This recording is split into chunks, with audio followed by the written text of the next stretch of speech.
Shalom jemaat yang terkasih dalam Kristus. Kiranya kasih dan anugerah Allah selalu menyertai jemaat sekalian. Kita bertemu lagi dalam program Amazing Grace. Hari ini kita akan merenungkan tentang hukum ke-8. Keluaran 20 ayat 15 berkata, jangan mencuri. Pernahkah kita berpikir apa alasan seseorang mencuri?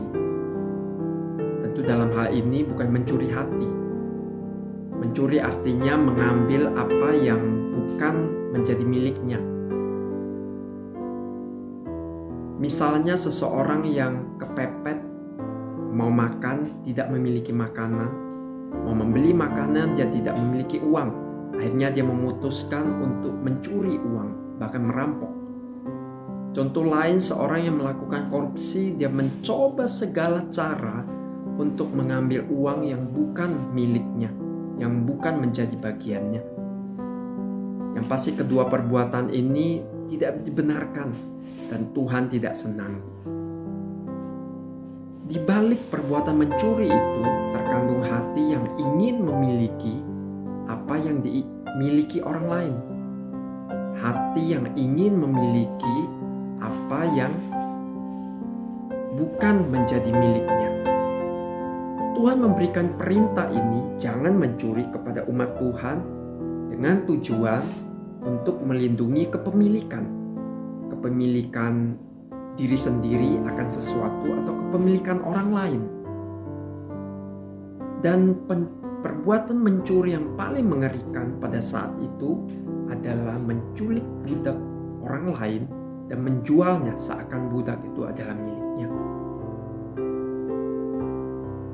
John Calvin mengatakan hukum ini diberikan untuk hati dan juga untuk tangan, agar manusia belajar untuk melindungi harta milik orang lain dan memperhatikan kepentingan orang lain. Bagaimana caranya kita sebagai umat Tuhan agar supaya kita menghindarkan diri untuk tidak melakukan pencurian, agar supaya kita tetap boleh menaati hukum Tuhan, jangan mencuri. Yang pertama, bersyukur akan apa yang Allah berikan kepada kita. Bersyukur adalah senjata ampuh untuk menghindarkan kita mengingini apa yang bukan milik kita. Bersyukur juga menolong kita untuk memiliki hati yang puas dan hati yang merasa cukup dengan apa yang Tuhan berikan pada kita. Yang kedua, yakinilah Tuhan memiliki rencana dengan apa yang Tuhan percayakan pada kita, baik itu harta benda atau apapun yang kita miliki. Apa yang kita miliki kita boleh persembahkan kepada Tuhan agar supaya boleh menjadi puji-pujian dan kemuliaan. Tuhan boleh pakai itu di tangan Tuhan melalui diri kita jadi berkat buat sesama kita. Yang ketiga, peliharalah hati yang murah hati. Pelihara kemurahan hati. Hati yang selalu ingin memberi kepada yang membutuhkan. Hati yang peka melihat kebutuhan orang lain dan bersedia untuk berbagi dengan orang lain.